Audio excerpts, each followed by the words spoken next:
Oi, aqui é o Danilo e hoje vamos fazer uma simples defesa de projeto. Bom, este é um projeto que fiz pela EBAC no curso de cientista de dados. Foi o primeiro grande projeto dentro do tema Python para análise de dados. Foi o primeiro grande projeto que fizemos durante o curso, né? A ideia é criar um storytelling de todo o processo da análise de dados, né? Desde a motivação e descrição do problema até a etapa de análise final e geração de insights. Bom, então vamos ao início. Temos uma base de dados sobre crédito. O objetivo é avaliar e entender o que torna um cliente inadimplente, ou seja, iremos realizar uma análise de crédito. Aí agora a gente vai dar uma olhada rápida, super rápida aqui na nossa base de dados, só para tentar entender um pouco sobre ela, né? Aqui temos um arquivo, decidi aqui abrir primeiramente no Excel, só para a gente dar uma olhada, né? O arquivo ele está em CSV, por isso que está dessa forma um pouco estranha, até mesmo dentro do Excel, né? Na nossa primeira linha, nós vamos ter os títulos, né, de cada coluna e em cada coluna os referentes dados para ela, né? Aqui iria ficar um pouco bagunçado porque o Excel é dessa forma que ele mostra, né? Sem nenhuma tratativa, é isso que ele vai mostrar para a gente. Por isso que aqui deixei aqui mais aberto no bloco de notas, que eu acho que ficaria um pouco mais simples de ver, né? Com pouca poluição visual. Aqui da mesma forma, primeira linha temos os títulos de cada coluna e aqui, respectivamente, em cada coluna, separado por vírgulas, temos as informações, né? Por exemplo, aqui temos o ID de cada cliente, idade, sexo, dependente, escolaridade, estado civil, etc. E a nossa coluna default. Nossa coluna default, ela é responsável por conter nossa variável resposta. É ela que está nos dizendo aqui, por meio de numerais zeros e 1, se o nosso cliente é adimplente ou inadimplente, certo? Como o tema é de inadimplência, o valor foi dado como 1, que seria o próximo ao valor booleano de true, né, de verdadeiro, ao cliente inadimplente. Então, todos os clientes que estão adimplentes, eles estão zerados, e os clientes inadimplentes, eles estão com o valor da coluna default 1. E bom, este arquivo ele foi comitado aqui no GitHub, né? Mais pra frente um pouquinho eu vou dizer o porquê.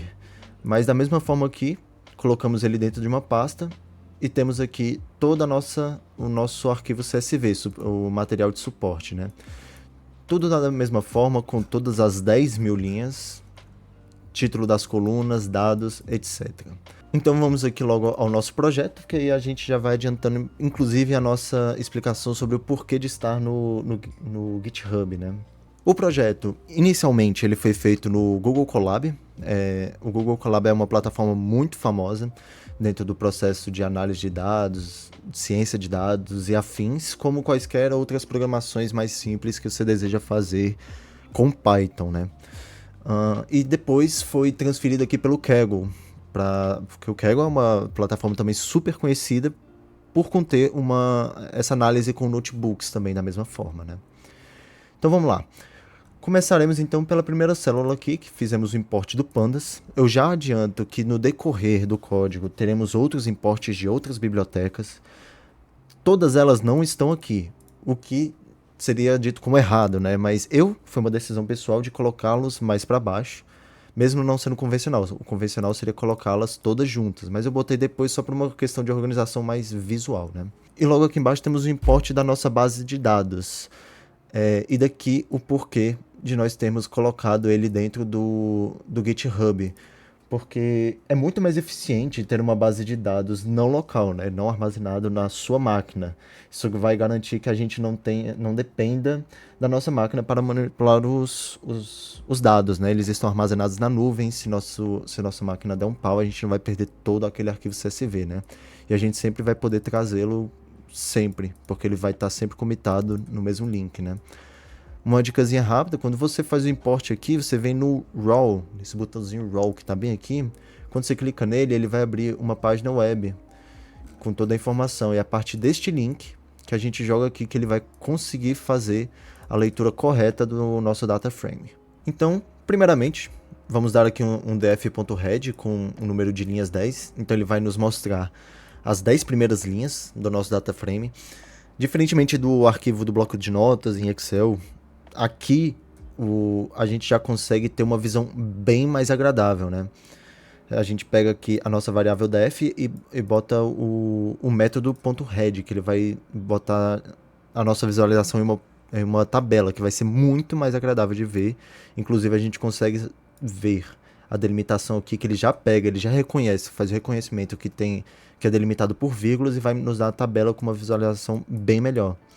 Aqui a gente consegue ver direitinho os números, as variáveis com objeto ou string, né? Temos aqui alguns valores numéricos e afins. Bom, para a próxima etapa aqui, já que a gente teve uma visualização geral, tanto pelo próprio arquivo quanto aqui pelo nosso notebook, a gente vai conseguir já ir para a parte de estrutura. A gente vai dar uma olhada aqui no tamanho dele, né? Como é que seria a forma desse nosso data frame. Então a gente vai fazer um df.shape aqui para pegar o número de linhas, como a gente tinha visto anteriormente, e também o número de colunas. Isso aqui é só para ter uma noção geral, né? Do tamanho que nós temos. E, além disso, nós também vamos ver a diferença de tamanhos entre clientes adimplentes e inadimplentes, né? Para a gente ter mais ou menos uma ideia de proporção. Aqui a gente está pegando, a gente vai fazendo um print na tela, né, dos clientes adimplentes, pegando o nosso data frame, que dentro do nosso data frame vamos pegar os valores 0 que tem na nossa coluna default, né? E na mesma coisa para os inadimplentes, só que no caso aqui vamos passar o número 1. Então ele vai fazer a contagem e passar aqui para a gente, da mesma forma usando o .shape. Agora que a gente tem mais ou menos a nossa visualização, de nada adianta, a gente precisa armazená-las em uma variável, né? Então aqui a gente vai pegar a quantidade total, colocar o formato, né, o tamanho do nosso data frame e armazenar nelas aqui. E a mesma se aplica para a quantidade de adimplentes e inadimplentes. Esse vírgula underline aqui seria para a gente pegar a primeira informação, porque o .shape ele vai pegar o formato total do nosso data frame, que ele tem linhas e colunas, né? Só que como a parte de interesse serão somente as linhas, é isso que a gente vai armazenar. A gente está pegando a quantidade total, aí deixando essa parte aqui em nula, né? Armazenando nela somente a primeira parte, a primeira informação do .shape, que no caso são as linhas. Logo em seguida, para a gente conseguir ver também de uma maneira mais clara a proporção, porque isso vai ser muito importante. Na hora de limpeza e manipulação dos dados, saber como é que está sendo a proporção total do nosso data frame. Então a gente vai fazer uma impressão na tela aqui, né? Pegando a quantidade de adimplentes e a quantidade de inadimplentes, dividindo pela quantidade total, né? Multiplicando pelo 100 aqui para a gente ter a porcentagem. Logo aqui a gente consegue ver a saída, que temos 83% de adimplentes e 16% de inadimplentes, né? Essa proporção aqui é sempre muito boa de armazenar, principalmente da variável resposta, né? A variável que você quer estudar no processo. Agora vamos para a parte de esquema. Vamos analisar a cada coluna e os seus respectivos tipos de dados. Voltando um pouco aqui no data frame, batendo o olho, aqui a gente já consegue perceber que temos uns 3 tipos de informações aqui, né? 3 tipos de dados. Temos aqui os objetos ou strings, né, classificados como estado civil, escolaridade, que apresentam frases, né, palavras, caracteres. Aqui também apresentam caracteres, por mais que mostrem valores numéricos, isso aqui é entendido pelo Python como caractere. Temos aqui também valores inteiros, como representatividade, dependentes, meses de relacionamento, que são todos números inteiros. E um pouco mais aqui ao final, no limite de crédito e o valor de transações nos últimos 12 meses, são valores em float, né? São valores decimais, com vírgula. Então a gente vai ver se o Python conseguiu compreender cada uma dessas colunas e cada um desses tipos de dados, né? Para cada coluna. Usando aqui o df dtypes. Lembrando que o nosso df é o nome que a gente deu para o nosso data frame, né? Então, botando o método dtypes, a gente vai conseguir aqui ver se está tudo certinho. E logo aqui abaixo, podemos ver que toda a parte de números ele consegue entender tranquilamente. Os objetos e strings, caracteres, ele consegue também compreender. Porém, no limite de crédito e o valor de transações, ele está classificando os dois aqui como objeto. O que, como a gente viu aqui acima, os dois são valores numéricos, eles não são valores de caracteres que demonstram palavras, certo? São valores dos quais a gente, inclusive, pode pretender fazer cálculos com ele. Então, aqui a gente já consegue perceber que há um erro. E o que se dá esse erro? Se a gente der uma olhadinha aqui neles, vamos ver que eles estão aqui, ó, 34.516,72. Esse é o padrão numérico brasileiro, usando vírgula para decimais e o ponto para classificar as casas dos milhares, enfim. Só que o Python, a linguagem Python, ela interpreta os valores na base do estadunidense. Então, nos Estados Unidos, esse ponto ele não existe para delimitar a partir dos milhares, certo? É no lugar do ponto que eles colocam a vírgula. Então, neste caso aqui, seriam 3.313.03 e não vírgula 03. Então, a gente já percebemos um erro aqui que a gente vai precisar dar uma melhorada ou até mesmo fazer a correção nele, se precisarmos. Bom, esses dois não são valores categóricos, são valores numéricos, então mais para frente iremos dar uma ajeitada nisso. Vamos aqui agora separar um pouco a nossa visualização. Vamos pegar aqui os nossos atributos categóricos para a gente dar uma analisada e ver o que o Python nos dá como informação, certo? Vamos pegar aqui o método do select types, né, para a gente poder selecionar somente o tipo, o objeto do nosso data frame.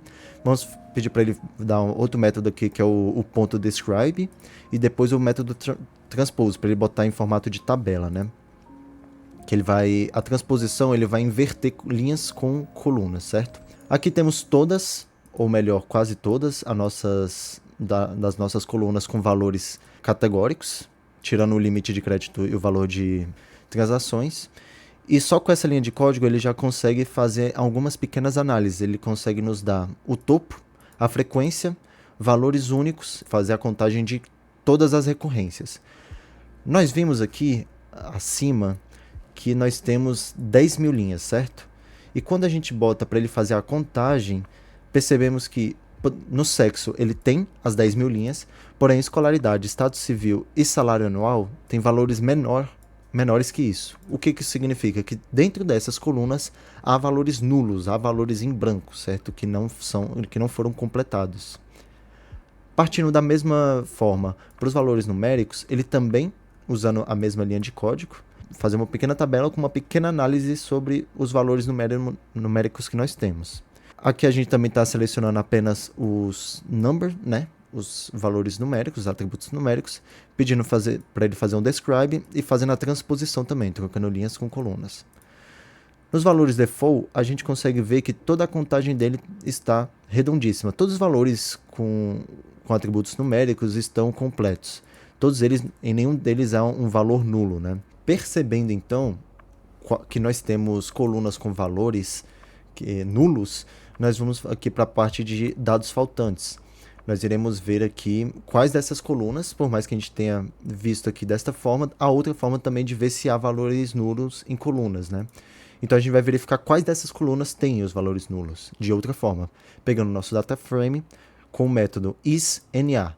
isNA é a sigla para, da mesma forma de NaN, ou none, ou null, ou nada, ou vazio, certo? Então ele retorna aqui todas as nossas colunas e ele caracteriza como verdadeiro tudo que é nulo, se há a presença de algum valor nulo. E aqui a gente percebe que salário anual, estado civil e escolaridade possuem valores nulos, assim como nós vimos aqui também logo as 3 coluninhas aqui com valores nulos, certo? Na próxima célula de código tem essa função aqui que ela vai mostrar com um pouco mais de informação sobre essas colunas que tem a quantidade de dados NaN, né? Nulos, Na, enfim. A gente definiu a função aqui, fez um for para percorrer todo o nosso data frame e a gente vai passar como parâmetros o nosso próprio data frame, né? Primeiro aqui para a gente pegar o nosso total, depois a gente vai verificar os adimplentes e depois os dados faltantes para inadimplentes, certo? E fazer o print como resposta. Aqui ele vai nos dar a quantidade barra a porcentagem, para a gente ter mais ou menos uma noção se esses dados vão fazer alguma alteração ou se eles são muito pertinentes ou informações faltantes que podem ocasionar algum problema lá na frente. O que podemos ver que não, certo? Porque tanto nessa primeira parte que mostra a quantidade total, nós podemos ver que a porcentagem entre a escolaridade é 15%, Estado Civil é 7,4%, salário anual é de 10,98%. E logo abaixo, tanto para clientes adimplentes quanto para clientes inadimplentes, nós vamos ver que as porcentagens elas são muito parecidas, o que não faz grande impacto caso a gente decida excluir esses dados faltantes da nossa tabela, porque serão retirados de forma semelhante, quase igual, tanto dos nossos valores de clientes adimplentes quanto inadimplentes. É muito importante fazer essa análise de proporção, porque se os dados faltantes tivessem um peso maior em um cliente do que em outro, isso poderia, obviamente, interferir na análise final, né? A gente poderia acabar excluindo dados ou linhas nulas de um certo cliente favorecendo o outro, né? Mas como a gente pode ver que as quantidades aqui estão basicamente iguais, o resultado final não vai ter um grande peso na eliminação desses dados faltantes. O que já nos leva para a nossa próxima etapa. Feito todas essas análises, a gente já consegue ir para a parte de transformação e limpeza de dados. A começar pelo mais simples, a correção do esquema. Como nós podemos ver, temos duas colunas com valores que o Python interpretou de forma errada, pela forma como os valores foram escritos, né? Era para ele ter nos retornado valores em float, valores decimais, mas ele nos retornou como valores de objeto, né? Se a gente der um df dtypes aqui nessas duas colunas, ele vai retornar exatamente o problema. Então, aqui será a primeira transformação de dados. Tentar reverter e tentar fazer com que o Python consiga ler esses dados como decimais. Então, foi escolhida a função lambda para poder realizar essa pequena substituição, essa pequena correção. Por ser uma coisa mais simples, não foi necessário definir uma função complexa para isso, porque é uma pequena substituição feita nos próprios dados, né? Então a gente fez aqui uma função lambda, que ela vai receber um valor que vai transformar em float a partir dessa substituição. Ele vai pegar o valor e substituir onde tem ponto, ele vai substituir por nada. Temos aqui um espaço de nada, né? E iremos fazer um replace também de onde tem vírgula por pontos, porque no padrão Estados Unidos, no padrão inglês, que é pelo que o Python se baseia, ele utiliza pontos no lugar de vírgula e onde seria o nosso ponto ele não utiliza nada, né? A gente vai usar numa base de dados aqui, base de dados não, nós iremos usar em alguns dados aleatórios, que neles possuem pontos, vírgulas. Fizemos uma pequena lista aqui só para fazer o teste dessa função lambda. É sempre importante testar a sua função antes de ir para o data frame oficial, porque caso apareça algum erro, você já consegue manipular ou fazer alguma mudança na própria função, caso ela não esteja executando a ação que você quer que ela execute. Então a gente bota aqui uma lista com alguns valorezinhos, manda ele para a nossa função lambda e retorna eles aqui dos valores originais, a impressão na tela, para a gente ver se foi feita a substituição de forma correta. No resultado, podemos ver aqui que foi tudo feito de forma correta. Tínhamos aqui os nossos valores como pontos removidos e onde eram vírgulas ele substituiu pelos pontos. Então agora, tanto que ele reconhece aqui, que como está entre aspas, ele reconhece como strings, como caracteres. E aqui ele já consegue reconhecer como valores numéricos dentro dessa lista do nosso retorno. Com a nossa função funcional, ela está executando exatamente o que a gente gostaria que ela fizesse. E é neste momento, então, com segurança, que a gente vai conseguir fazer a parte real, colocar no nosso data frame e fazer as aplicações que a gente deseja. Então, a gente vai fazer aqui que a nossa coluna do nosso data frame vai receber o resultado da nossa função, passando a própria coluna. Ela vai receber a coluna e os valores dela serão manipulados e corrigidos dessa forma. Agora, como a gente já sabia que estava tudo funcional, para ter uma certificação, a gente vai colocar aqui o nosso dataframe.dtypes, passando esse método, e verificar se a correção foi feita de forma correta.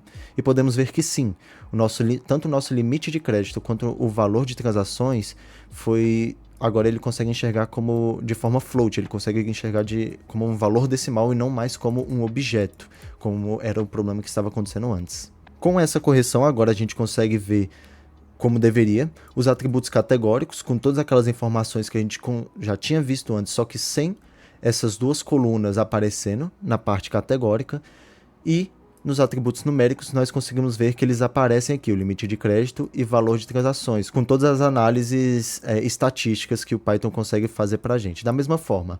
Então, agora realmente o Python está reconhecendo cada coluna como ela deve ser reconhecida. Com a correção do esquema sendo feita de forma correta e com sucesso, a gente já consegue passar para a parte dos dados faltantes. Aqui a gente faz um drop NA. O que isso quer dizer? A gente vai pegar o nosso data frame e fazer um drop em todas as linhas que contém um valor NA. Ele vai percorrer toda a nossa base de dados e vai verificar se aquela linha possui algum dado NA, um dado faltante, um dado NaN. Se possuir, ele vai fazer um drop, ele vai excluir aquela linha. E logo aqui a gente já consegue também, para ter uma visão geral, fazer uma impressão da nossa tela do nosso tamanho, do nosso formato do nosso data frame novamente, para verificar se está tudo dentro dos conformes.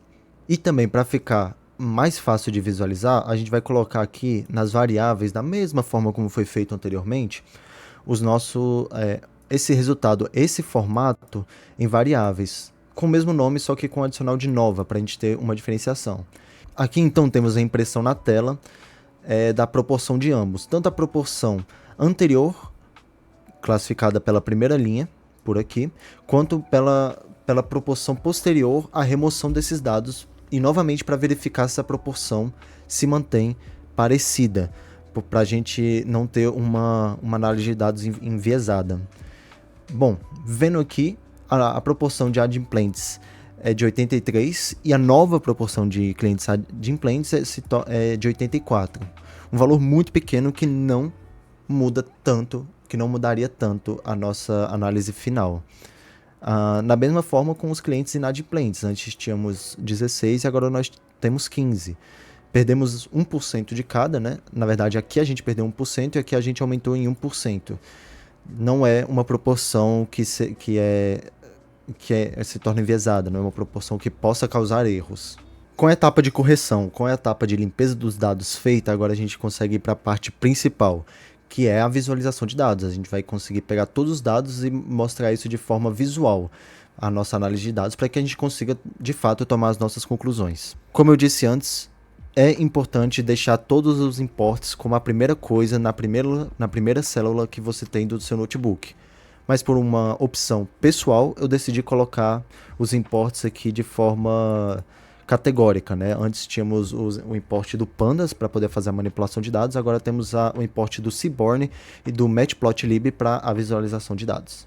Esse SNS.set é mais para deixar um padrão em todos os gráficos. A gente vai deixar ele num white grid, que é aquele fundo. O fundo de todos os gráficos vão ficar com esse perfil aqui, né? Eles vão estar no modo white grid. Bom, agora a gente vai pegar o nosso data frame e dividi-lo em dois, para que isso torne a visualização mais simples. Temos aqui agora um novo data frame, que é uma subdivisão da nossa base de dados oficial, que temos aqui o nosso data frame, a parte que o data frame da coluna default é igual a 0, e a mesma coisa para os inadimplentes, onde os valores da coluna default é igual a 1. Então vamos começar pela visualização de dados categóricos. Selecionamos apenas as colunas que são do tipo objeto, né? As 10 primeiras linhas, só para a gente ter mais ou menos uma noção do que tipo de dados nós temos. Nós podemos ver que temos sexo, escolaridade, estado civil, salário anual como uma faixa, né? E o tipo do cartão. A partir dessa pequena tabelinha, a gente vai decidir quais dessas colunas nós iremos usar, comparada com o nosso data frame de adimplentes, e fazer a proporção para saber o que a gente quer tirar desses dados. Vamos então tentar entender a relação entre a escolaridade e a coluna default, certo? Temos aqui na nossa célula de código, pegando a nossa coluna da nossa escolaridade para fazer a comparação com a nossa coluna default. Toda essa célula que serve para que a gente crie o gráfico. Temos então aqui a nossa visualização, nossos gráficos. Ele vai receber um padrão. Todas as nossas visualizações eu coloquei como esse padrão. Primeiro vai ser o gráfico com o total de clientes, o segundo com os clientes inadimplentes e por terceiro os nossos clientes inadimplentes, certo? Nessa primeira visualização, a gente já consegue perceber que a maioria dos clientes inadimplentes são os clientes com mestrado. Talvez pelo fato de que a maioria dos clientes deste banco tem a escolaridade mestrado, certo? Mas logo em seguida, podemos ver que também tem o ensino médio. E em comparação, tanto essa de adimplentes quanto a de inadimplentes, ele mantém uma proporção com a quantidade total de clientes. Você consegue ver que as barrinhas elas se mantêm. A única mudança que a gente consegue notar aqui, uma mudançazinha bem pequena, é que podemos ver que entre clientes adimplentes, os clientes com graduação costumam pagar mais do que os clientes com doutorado. O que já não acontece, obviamente, com os clientes inadimplentes. Aqui, como a gente pode ver, tem uma pequena acentuação para os clientes com doutorado do que para os de graduação. Como essas outras 3 colunas eles têm uma proporção já equiparada com os outros 2 gráficos, a gente já consegue ver que para clientes inadimplentes, os clientes com doutorado eles já têm uma acentuação um pouco maior em comparação com os outros 2 gráficos. Pegando agora aquela faixa de salário anual com a nossa coluna default, a gente também consegue fazer uma análise bem interessante. O mesmo código mudando apenas a coluna de interesse, que é o salário anual, em comparação à coluna default. E aqui temos o nosso resultado de gráfico. Neste aqui, a proporção entre os 3 gráficos ela já é mais equiparada. E o que podemos notar é que também, provavelmente devido pela quantidade de clientes, aqueles que são menos pagantes, aqueles clientes que se tornam inadimplentes, são os clientes que recebem menos de 40 mil por ano, né? Isso também pode ser pelo fato de que a maioria dos clientes recebe menos que 40 mil. Então, a proporção neste quesito aqui se manteve como deveria. Semelhante ao salário anual, nós vamos ter uma visualização parecida com o tipo de cartão. Nós vamos poder ver aqui que a proporção ela se mantém muito parecida também. Nessa visualização, conseguimos ver que temos uma quantidade massiva de clientes com o cartão do tipo Blue em comparação com os outros tipos de cartão. E espera-se que tenhamos também assim uma quantidade grande de clientes inadimplentes do cartão do tipo Blue, que é o que temos como essa visualização. Então, dentre essa comparação do tipo de cartão e clientes, temos uma proporção equiparada. Pegamos então as variáveis mais importantes, categóricas, para fazer essa comparação, então a gente já consegue seguir para as visualizações numéricas. Dando uma olhada aqui para a gente ter a noção geral do nosso data frame das colunas que possuem o conteúdo de número, a gente consegue ver aqui o número das colunas e escolher quais delas a gente quer comparar com a coluna default. Então, vamos aqui para a quantidade de transações dos últimos 12 meses em comparação aos clientes default, certo? O mesmo códigozinho, mudando apenas a coluna de interesse. E aqui a gente vai ter essa seguinte visualização. E aqui já temos uma questão interessante. Esperamos que quanto maior a quantidade de transações, mais difícil seja fazer o pagamento dessas transações, certo? E aqui a gente vê que não. Os nossos clientes, com maior quantidade de clientes não pagantes, ele está entre mais ou menos a faixa de 35 e 50 transações por ano, o que chega a ser um pouco incongruente, certo? Mas a partir disso aqui a gente já consegue saber, ter mais ou menos uma noção do tipo de perfil de cliente que não está conseguindo realizar o pagamento das transações feitas. Outra variável que eu também achei interessante, semelhante a essa comparação, é o valor das transações dos últimos meses, pegando aqui a nossa coluna com a nossa coluna de interesse, né? Valor de transações do último ano. E aqui, da mesma forma, uma visualização não esperada, assim como foi na questão anterior. Os nossos clientes que não realizam os pagamentos, os clientes que mais se tornam inadimplentes, são os clientes que com o valor de transação total dentro de um ano foram os clientes que gastaram menos em teoria. Esperamos, da mesma forma como foi da última visualização, que quanto maior o valor de uma transação, mais seja difícil realizar esse pagamento. Mas não é o que acontece neste gráfico, não é o que acontece nesse banco. Então, neste caso, assim como no anterior, tivemos um resultado não esperado e não congruente, né? Não coerente. Partindo então para a próxima, vamos para a faixa etária. Vamos pegar a nossa coluna idade e a nossa coluna default, ver se tem alguma relação entre a idade, se a idade realmente faz com que clientes não se tornem adimplentes. Vendo aqui então a nossa visualização, temos que a maior parte dos clientes que não pagam está entre os 55, 45 anos, certo? Então, esperamos que os clientes que não pagam são os clientes mais jovens, né, certo? Não à toa que seguros para clientes mais jovens tendem a ser mais caros, mas neste caso aqui, os clientes entre 40 anos, 45 anos e 50 anos, 60 e 55 anos, são os que estão aparecendo mais como clientes inadimplentes, são os clientes que se tornaram mais inadimplentes. E por último, vamos ver o limite de crédito com a nossa coluna default.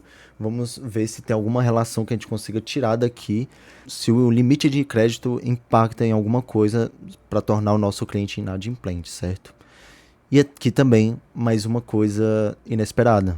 Quanto maior o limite, mais a possibilidade que o cliente tem para gastar. Porém, neste caso aqui novamente, podemos perceber que a maior quantidade de clientes não pagantes são os clientes que têm limite de crédito menor que 5 mil. Temos uma grande acentuação aqui, na parte de 35 mil de crédito, como limite de crédito. Aqui já é uma parte que faz mais sentido. Aqui temos uma grande quantidade de limite de crédito e aumenta também a nossa quantidade de clientes não pagantes. Porém, maior ainda que isso, os clientes com menos limites são os que ainda não estão conseguindo pagar. Temos então a nossa última visualização, a nossa última análise aqui de comparação entre a coluna default. Vamos então ao final. Vamos para o resumo e a conclusão final dos nossos insights, das nossas visualizações. A partir da análise da nossa base de dados, nós temos as variáveis explicativas que buscam demonstrar a coluna default. Todas aquelas colunas tentam explicar os motivos pelos quais um cliente se torna adimplente ou inadimplente. É o que a coluna default tenta nos mostrar, sendo explicada pelas nossas variáveis explicativas. Como podemos ver na análise de estrutura e no esquema do data frame, a gente notou que havia uma quantidade considerável de valores faltantes, uma quantidade que não faria sentido mantê-las. E após a remoção, a gente percebeu que também não teve uma diferença muito grande de adimplentes com inadimplentes, sendo seguro manter essa exclusão de dados faltantes. E o nosso data frame ficou com um total de 7 mil linhas, que anteriormente eram 10 mil linhas. Então, mesmo tirando 3 mil linhas do nosso data frame, a gente não teve uma perda significativa de informação, a gente conseguiu manter devido à nossa proporção. Além disso tudo, também a gente tinha verificado que a gente tinha valores incorretos, que o Python tinha lido valores incorretos de duas colunas, né? A coluna de limite de crédito e a coluna de valor de transações. Ele estava lendo como do tipo objeto, do tipo string, o que estava de forma incorreta, porque era para ele estar conseguindo ler da forma de float.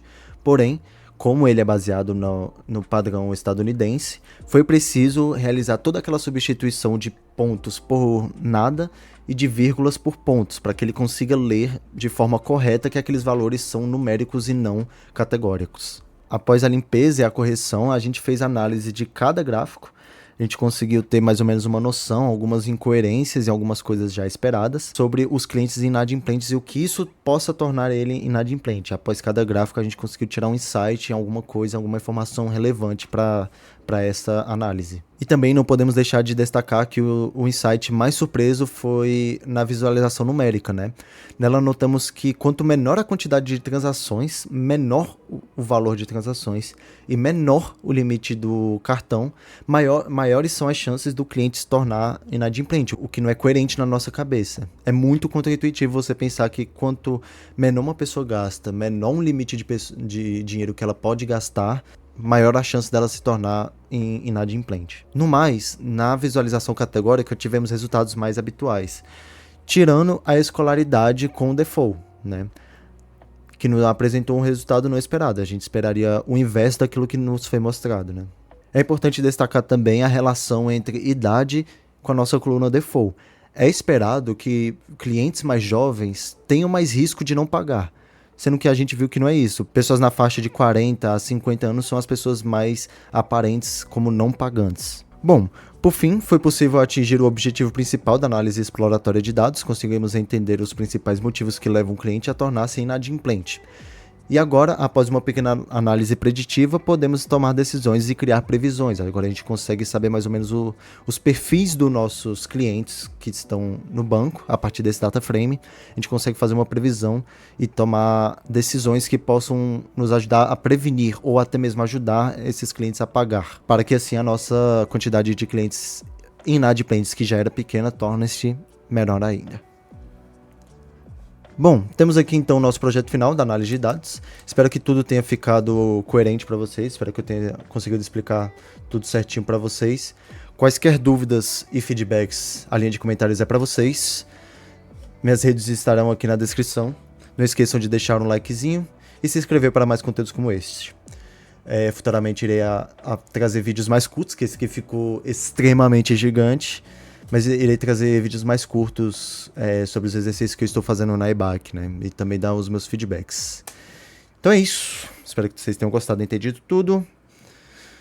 E ficamos por aqui. Um grande abraço. Falou. Fui.